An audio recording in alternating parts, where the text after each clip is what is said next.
Arthur. Arthur, it's Bennett. I need you to call me back the second you get this. I don't care what time it is. Something's happening at the hotel. Room 314, you remember. You have to remember. The stories the old staff used to... I think it's happening again. There's a guest. 3 nights, he said. I only need 3 nights. Tonight's the 3rd.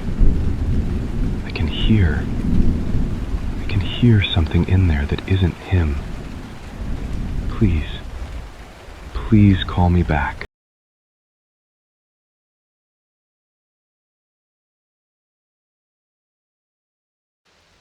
To understand why a hotel manager would leave a message like that in the middle of the night, voice shaking so badly he could barely finish his sentences, you have to go back 3 days, to the night a stranger walked in from the worst storm the city had seen in years. Bennett had managed the Blackthorne Hotel for 22 years by that winter of 1947. He liked to say he'd developed a sense for people over that time. Business travelers, grieving families, and people passing through who didn't want to be asked questions. He thought he'd seen every kind of guest there was. Then the front doors blew open, and a tall man in a dark, soaked coat stepped into the lobby without a word. And Bennett felt something he hadn't felt in a long time. Not quite fear. Something slower. The kind of dread that settles in before you even know what you're dreading. The hotel's young bellhop, Thomas, was near the entrance and noticed the same thing Bennett did. The stranger didn't look around the lobby the way people do somewhere they've never been. He walked straight to the desk, like he already knew exactly where it was. Thomas leaned over and murmured that there was something off about him. Bennett didn't disagree. The man asked for a room. Not just any room. Room 314. A room that had sat empty for months because every guest put there recently had either left in the middle of the night or begged for a transfer by morning. Bennett tried steering him elsewhere. The man said he only wanted 314. Bennett mentioned nicer rooms were available. The man repeated himself, quieter this time, like he wasn't used to being told no. He signed the register in handwriting so cramped and slanted that Bennett couldn't make out a single letter of it. When Bennett admitted he could barely read it, the man told him he didn't need to. He paid for 3 nights in cash and said he might need a few more. Bennett handed over the key. He would say later that he wished, every single day after, that he'd refused. Once the stranger had gone upstairs, Thomas asked Bennett what he made of it. Bennett didn't answer right away. When he finally did, he didn't say something felt wrong. He said everything felt wrong. That night, the only requests that came down from 314 weren't for food or blankets. They were for candles, a lot of them, and salt. Enough that the man paid extra just to have it delivered quietly. Nobody asked why. At this point, nobody wanted to know badly enough to ask. The first night was quiet. Bennett almost convinced himself he'd worried over nothing. The second night was not. It started with a dragging sound. Furniture pulled slowly across a wooden floor, over and over, with no rhythm. A guest on the floor below cornered Thomas, certain that whatever she was hearing wasn't pipes or wind. She was right, and Thomas had been trying to talk himself out of the same thought for the better part of an hour. He told Bennett it was coming from 314 again. As they climbed the stairs, the noise stopped completely, the instant they got close enough to hear it clearly, as if whatever was making it had heard them coming. Bennett knocked. No answer. He mentioned the complaints through the door. Thomas murmured that it felt like the man wasn't alone in there. And then they both heard it. A second voice, from inside the room. Quiet, almost a whisper. It wasn't the guests. The door eventually unlocked, slow and deliberate. The stranger stood just inside, candlelight flickering behind him in a pattern that looked deliberate rather than random. Thomas noticed the mirror first, every inch of it covered in symbols, drawn in thick black ink, careful and intentional. Bennett asked what it was. The man said one word: protection. Bennett asked, protection from what? And the stranger turned slowly toward the darkest corner of the room, where no candlelight reached, and said 4 words neither man would ever forget. I found it, finally.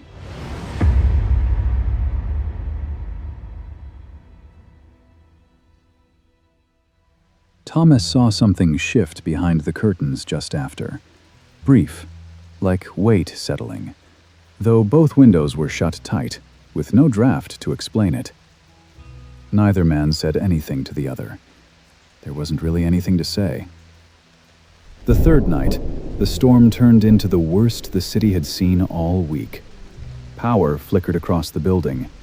Bennett sent Thomas to the generator and stayed downstairs. Until the scream came from upstairs. The guest's voice.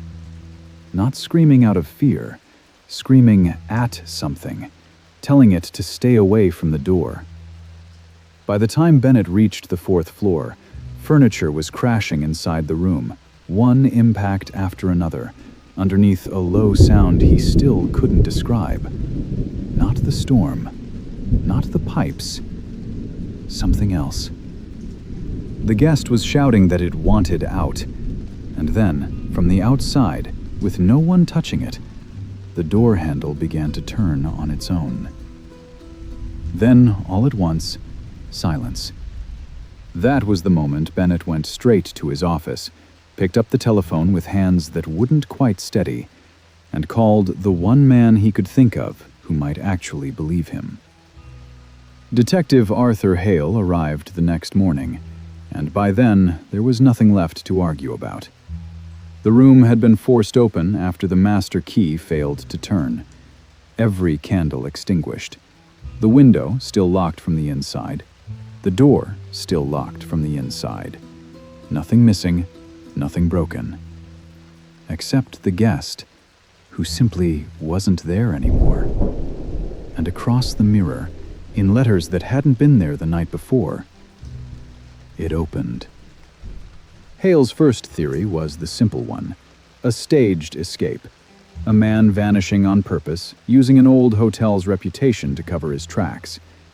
It was a good theory. It didn't survive very long. There's a small detail worth holding on to here.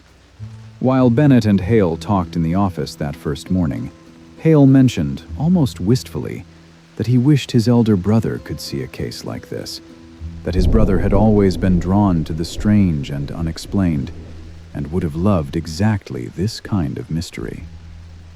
Bennett thought it an odd thing to say at the start of a missing persons case, and let it go. It would matter more than either of them understood yet. The staged escape theory fell apart against the hotel's blueprints. According to the original plans, there was no room 314 at all. In its place, a maintenance shaft, solid and structural. But that shaft didn't exist anymore. Hale had just walked through the room himself. The room had appeared during a 1923 renovation. The architect who oversaw it had died before the work finished, officially heart failure, though the men on site told a different story. In his final weeks, they said, he'd stopped sleeping, started hearing things inside the walls. Then, one morning, he simply wasn't there. Hale had the wallpaper behind the mirror stripped away. Underneath it, symbols carved directly into the plaster, old and deliberate, echoing the ones drawn in ink days earlier. One section of wall sounded hollow. Hale had it broken through, cold air poured out. Not cool, cold. The kind with no business existing behind a sealed wall in a heated building. Behind it, a room on no blueprint the hotel had ever filed. Dust thick enough to have settled for decades. Old photographs hung on walls, and beside them, a journal. Its pages filled with different handwriting from different years, all written in the same book. Hale recognized two faces in those photographs from missing persons files he'd carried for years. Cases never closed. In the journal, entries and testimonies from different people over a long period of time. Then, at the end, he saw the entry by a man 30 years ago. This entry was different because this was from someone Hale knew, but Hale kept it to himself. The last entry read, "This room actually listens after midnight. Do not answer the knocking. If the mirror changes, leave." As if summoned by the reading of it, 3 slow knocks echoed from behind the mirror, evenly spaced, deliberate. Bennett, that same day, finally told Hale something he'd carried for years. A rumor the older staff believes completely, that the architect who built the hotel had sealed something inside the walls during construction, after hearing a voice that told him to. And as Bennett finished saying it out loud, scratching started beneath their feet, under the floorboards. He asked everyone to leave the room and clock the door. Hale tested the theory the only way he knew how, alone, at night, sitting beside the opened wall with a lantern staring into the mirror, waiting. At midnight, the mirror fogged from the inside, letters forming one stroke at a time. Let it in. The temperature dropped hard enough that his breath fogged in front of him, and in the glass, behind his own shoulder, something was standing that wasn't standing anywhere in the room at all, but it felt restrained. Bennett found him shortly after, and together, during the next storm, they watched a crack split down the center of the mirror as the wall behind it swung open into a corridor with no right to exist inside the hotel's physical dimensions, stretching back farther than lantern light could reach. At the far end of it stood something like it was in pain and trying its best to fight something. Then it vanished. And after a while they saw something again, but this time it was a man. They recognized him. Hale called out that he'd vanished 3 weeks ago, as if the sentence alone could snap the world back into order. The guest only smiled and said in a voice that felt like 2 people speaking at once, in sync, "I knew you'd come." Hale asked what had happened to him, what he was now. The answer came calmly. "It remembers everyone who enters, but not for long." They ran together, picked up the mirror, and tried to force it back into its frame. But the first thing they had seen in the corridor appeared and started banging against the mirror, trying to break through, shouting that it would open again, that it always opened again. Bennett and Hale, now panicked and terrified, rushed to seal the corridor, but they were losing. Suddenly, 4 hands appeared from behind the creature and began restraining it. Hale was shaken, but he knew he had to move quickly. As he placed the last piece into position, they watched the thing being dragged back into the endless corridor. After a moment, the corridor fell silent. A single handprint pressed itself outward from inside the glass, then slowly faded, as if whatever had left it simply wanted to make its point before letting them go. Room 314 was sealed for good the next morning. The fourth floor closed to staff after midnight, a rule still in place decades later. For years, that's where the official story ended. A locked room disappearance. A stranger who arrived from nowhere and vanished into something no one could explain.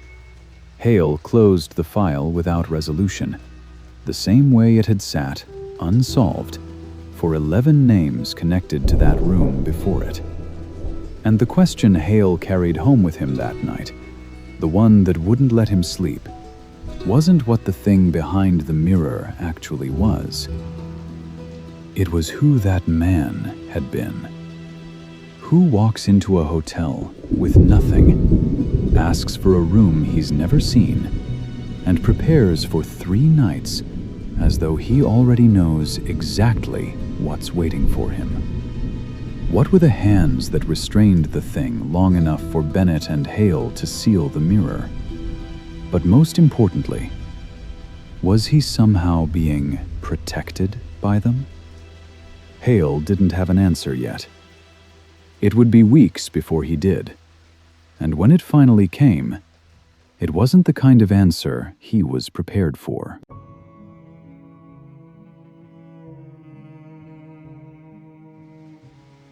Weeks after the case had officially gone cold, Hale went back through everything the man had left behind. The illegible register entry, the pattern of the candles, the symbols drawn across the mirror in careful black ink. Buried inside those symbols, not obvious unless you already knew what you were looking for, was a name. James Hale. He was Hale's elder brother. Hale drove back to the Blackthorne 2 weeks after the case closed and sat in Bennett's office for a long time before he could say it out loud. He told Bennett that the man who'd checked into room 314 was his elder brother. To understand what that meant, Hale had to take Bennett back 30 years to 1917, when he and James were boys and their father disappeared. Their father had been staying at the Blackthorne for work. He'd been given room 314. He never came home. James was 12 that year. Arthur was 6. James remembered more of it. The police visits, their mother's face, a case that opened and simply never closed. He carried it his whole life. Arthur became a detective partly because of it, trying to answer the same question with method and patience. James chose a different way. He'd spent years quietly researching room 314, its history, its disappearances, what it actually was, and what it wanted. By the time he checked into the Blackthorne that storm-soaked night, he already knew exactly what he was going to do. He carried no luggage because he didn't need any. He asked for that room and only that room because it was the only room that had ever mattered to him. The candles, the salt, the symbols, none of it was a man being terrorized over 3 nights. It was a man finishing a ritual he'd been preparing his entire adult life. One that required someone to cross to the other side and hold whatever waited there in place, long enough for the door to close behind him for good. He went in already knowing he wasn't coming back. Bennett remembered then that offhand comment from the very first morning. Hale saying he wished his elder brother could see a case like this, that James had always been drawn to exactly this kind of mystery. Bennett understood it differently now. James hadn't been missing.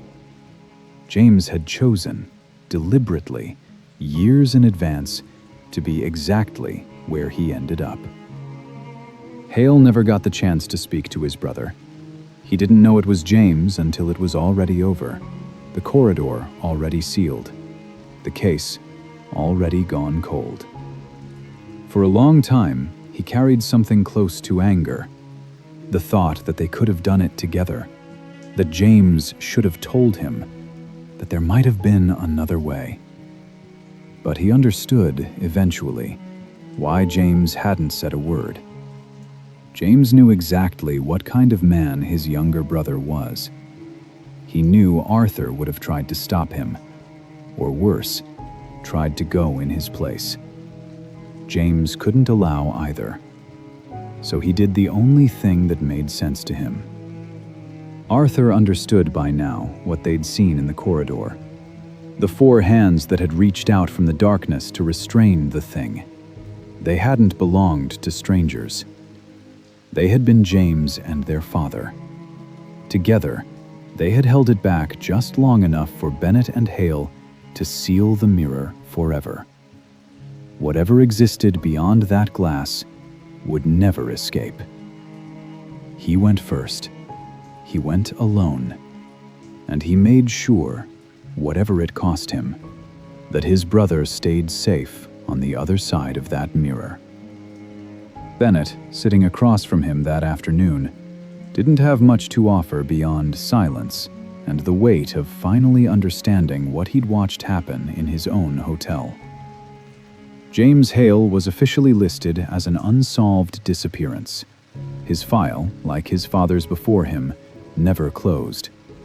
Room 314 has stayed sealed ever since. Arthur Hale retired from the force a couple of years later, and for the rest of his life rarely spoke about what actually happened behind that mirror. The question worth carrying out of this story is the one neither Hale nor Bennett ever got an answer to. What was behind that glass?